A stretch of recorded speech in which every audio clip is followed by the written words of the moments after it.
Alerte sur les prix de l'essence.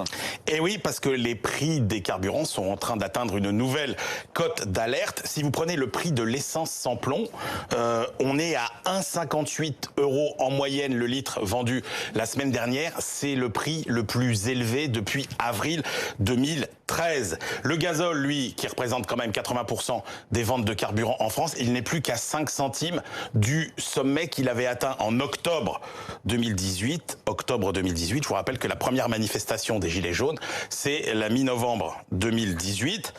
Et donc, ça fait peur. Comment ça s'explique cette hausse? Alors, depuis octobre, il n'y a pas eu de nouvelle augmentation de la fiscalité, puisque rappelez-vous, le gouvernement a annulé la hausse qui était prévue en janvier. Donc c'est exclusivement les prix du pétrole qui augmentent sur les marchés internationaux. On est quand même à plus 35 à 40% depuis le début de l'année. Mais ce qui est intéressant, c'est que c'est bien la hausse continue des taxes au fil des années qui explique les prix du pétrole, qui explique les prix de l'essence aussi élevés. Parce que quand je vous dis que les prix sont aussi élevés à la pompe qu'en avril 2013. En avril 2013, le prix du pétrole sur les marchés, c'était 100 $ le baril.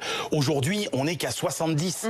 Donc vous voyez bien que la différence entre aujourd'hui et 2013, c'est uniquement l'alourdissement des taxes. Mais attention à ne pas prendre cette hausse à la légère. Oui, c'est de la dynamite, parce que rappelons que le mouvement des Gilets jaunes, c'est la hausse des prix des carburants, mais pas que.